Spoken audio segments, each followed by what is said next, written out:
მერია და გარემოვაჭრეების შეთანხმებას ამ დრომდე ვერ ეხერხებენ. გარევაჭრობა ოფიციალურად დედაქალაქში 10 აგვისტოს აიკრძალა. ამის შემდეგ დღის განმავლობაში რამდენიმე ადგილას საპატრულო პოლიცია ჩნდება და ქუჩაში სხვადასხვა პროდუქციით გამყიდველებს სამუშაო ადგილების დატოვებას თხოვს. მორიგი ინციდენტის შესახებ სანდრო თოდაძე ისაუბრებს.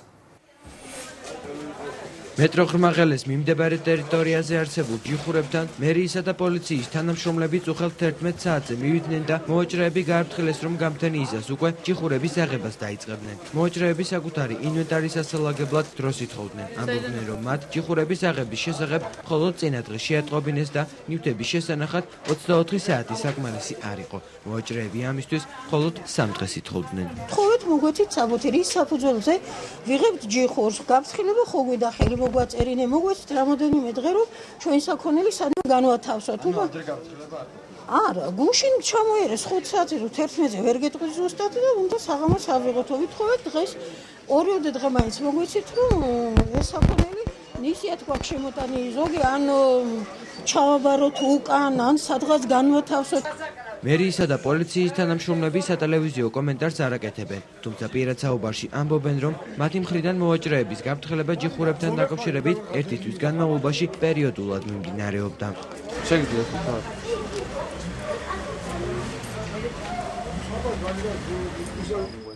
ღამით ღრმაღელის მეტროსთან მოძრაობა არას ხელმძღვანელი ლევან ჩიტიძე მივიდა. ისიც თქმით, სამართალდამცველებს მოვაჭრეთათვის არანაირი ოფიციალური დოკუმენტაცია არ წარუდგენიათ. ამ ადამიანების უფლება ირღვევა. წეგან ერთად ნახეთ მერიის თანამშრომლები, რომლებიც პირადად ჩემს მიმართ 50 კაცს შევამეხვია და მიმტკიცებს, რომ მერიის თანამშრომელია და კანონიერად მოქმედება, ეხლა რასაც უნდა იმას გააკეთებენ და ახალი კანონი გამოვიდა, ტელევიზიასთან ერთად არ საუბრობენ არაფერს, იმიტომ რომ ეს არის უკანონობა. აქ ძალიან დიდ უკანონობას ადგილი. და ამ უკანონობას ნამდვილად დაესმევა წერტილი. ამ დროისთვის მეტრო ღრმაღელეს მიმდებარე ტერიტორიაზე ჯიხურების ნაწილი უკვე აღებულია. ჯიხურები მერიისა და პოლიციის 60-მდე თანამშრომელმა გამთენიის 5 საათზე აიღო. უკვე მეორე დღიანინა ცინდელიანი საქართველოს ერთიანობისათვის დაღუპულ გმირთა მემორიალთან შიმშილობს. აფხაზეთიდან დევნილი ამბობს, რომ 17 წელია მას მოდმები საცხოვრებელი არ ჰქონია. ცინდელიანი მემორიალთან შიმშილობას კიდევ ერთ დღეს განაგრძობს, ხვალიდან კი დევნილთა და განსახლების სამინისტროსთან გადაინაცვლებს. მის პროტესტს ამ დრომდე არავინ გამოხმაურებია. 79 წლის ქალბატონმა აფხაზეთის ომში ერთადერთი ვაჟი დაკარგა, თავად კი დევნილად იქცა. ბოლო პერიოდში ის ისნის სამხედრო ჰოსპიტალში ცხოვრობდა. მეზობლებთან ერთად აღნიშნული შენობიდან 13 აგვისტოს გამოასახლეს. მე მითხრეს თავშივე რომ თქვენ სიაში ხართ და არ განაწყენოთო ახლა მინისტრიო თორემ ამოგიღებთო სიიდანო ვალდებული არიან მომაქციონ ყურადღება სანამ არ გართულებულა საქმე მართლა სანამ მე ფეხები არ გავფშიკა და იმას არაკაცი არ აპატიებს მაგათ თითქმის ყველა დევნილი სიღარიბის ღვარს მიღმა ცხოვრობს და მათი 90% საკვებით გარედან მიღებულ დახმარებაზეა დამოკიდებული. ინფორმაციას ინტერნეტ გამოცემა ევრაზიანეთ საერთაშორისო ჰუმანიტარულ ორგანიზაციებზე დაყრდნობით ავრცელებს. პუბლიკაციის სათაური ასეთია: ჰუმანიტარული ორგანიზაციები საქართველოს დევნილებს შიმშილი ემუქრება. თამაში საქართველოში მცხოვრები დევნილების რთულ მდგომარეობაზეა საუბარი. აღნიშნულია, რომ რუსეთ-საქართველოს ომის დასრულებიდან 2 წლის შემდეგ საქართველოსათვის საკვები პროდუქტებით დახმარების საერთაშორისო პროგრამა სრულდება. მიზეზად დამხმარების ორგანიზაციები რულობების არ არსებობას ასახელებენ. საკვები პროდუქტებით დახმარების მსოფლიო ორგანიზაციის კოორდინატორის თქმით, უფასო დახმარების ძირითადი პროგრამა საქართველოში ივნისში ვადაზე დაახლოებით 1 წლით ადრე შეწყდა. ევრაზიანეთ იმასაც წერს, რომ 2008 წლის ომის შემდეგ, ოდესღაც საქართველოს მიერ კონტროლირებადი სეპარატისტული სამხრეთ ოსეთისა და აფხაზეთის რაიონებიდან იძულებით გადაადგილებული დაახლოებით 30,000 ადამიანი 40 დასახლებულ პუნქტში ცხოვრობს. დამატებით პრობლემას წარმოადგენს ეგრეთ წოდებული უსტატუსო დევნილები, ისინი ვინც დახმარებას ვერც საკუთარი მთავრობისაგან ღებულობენ. საქართველოს ოკუპირებული ტერიტორიებით გამოწვეული პრობლემის დაძლევის და შესაბამისად დევნილების საკითხის მოგვარების შესახებ კი ფრანგულ გამოცემასთან რეინტეგრაციის საკითხებში საქართველოს სახელმწიფო მინისტრი საუბრობს.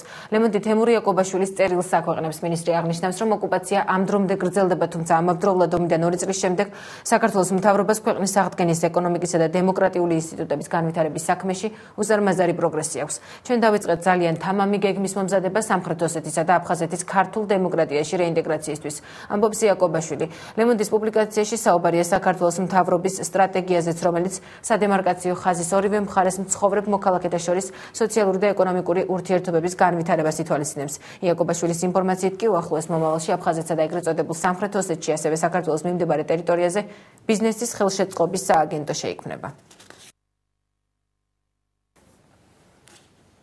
ეკაბესელია საქალაქო სასამართლოს განაჩენს აპროტესტებს სარჩელის სააპელაციო სასამართლოში 2 კვირაში შევა. საქმე ეხება ტელეკომპანია კავკასიის ინციდენტის შედეგად დაპატიმრებულებს. 8 ახალგაზრდა სამართალდამცველებმა გადაცემა ბარიერის მონაწილეებსა და მართლმადიდებელ მშობელთა კავშირის დაპირისპირების შემდეგ აიყვანეს. საქმის განხილვა საქალაქო სასამართლომ 13 აგვისტოს განაახლა და გადაწყვეტილება 2 ბრალდების გათვალისწინებით მიიღო. ჟურნალისტის პროფესიულ საქმიანობაში უკანონოდ ხელი შეშლა და ხულიგნობა ყველა მათგანს 4 წლიანი პატიმრობა შეეფარდათ. სარჩელის დაუკმაყოფილებლობის შემთხვევაში ბესელია უზენაეს სასამართლოს მიმართავს და საქმის შესახებ ევროსასამართლოსაც აცნობებს. სააკაშვილს გარდა პოლიტპატიმრებისა და უკანონო პატიმრებისა ყავს მრწამსის რელიგიური პატიმრები და ეს 8 ახალგაზრდა, რომელიც არის აბსოლუტურად უდანაშაულო იმ ბრალდებაში, რაც მათ წარუდგინეს, არიან სწორედ რელიგიური პატიმრები და ამ განაჩენით ხელისუფლებამ ბრძოლა გამოუცხადა მართლმადიდებლობას, ამიტომ მე ვფიქრობ საზოგადოებას მეტი ყურადღება მართებს, მეტი სოლიდარობა. მორიგი პარტია ირანში ცხოვრების მორიგი პარტია გაიგზავნა ექსპორტ საქართველოს სოფლის მეურნეობისა და ეკონომიკის სამინისტროების მხარდაჭერით კომპანია Fast Plus-ი ახორციელებს. ინვესტორი კი ირანული კომპანია ძმები კასიანებია. შეთანხმების თანახმად ირანში რამადანის დღესასწაულისათვის 1004 ცხვარი გაიგზავნება. ყველა მათგანი ირანელებმა წალკის რაიონში შეიძინეს. 2 თვის განმავლობაში კომპანია Fast Plus ირანს 200,000 ცხვარს გაუგზავნის. ექსპორტის შედეგად საქართველოში 6 მილიონი ლარის ოდენობის ინვესტიციის შემოსვლას ელიან. ცხრების პირველი ნაკადი საქართველოდან 13 აგვისტოს გავიდა.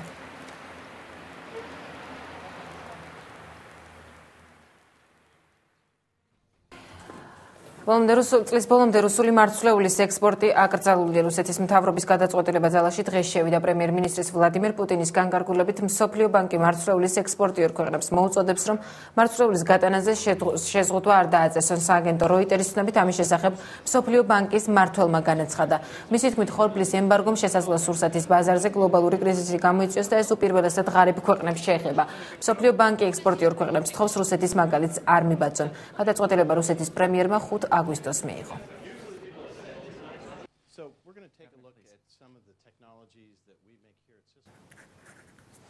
მოსკოვი ისევ კვამლით არის მოცული. რუსეთის დედაქალაქის მთელ ტერიტორიაზე დამწვრის მკვეთრი სუნი იგრძნობა. საავტომობილო მოძრაობა აღდგა, თუმცა მოსკოველებს ნიღბების გამოყენება კვლავ უწევთ. ჰაერი რუსეთის დედაქალაქში მომავალი კვირისათვის გაიწმინდება. სინოპტიკოსების განცხადებით, კვამლი მოსკოვში ჩრდილოეთიდან ქარმა მოიტანა.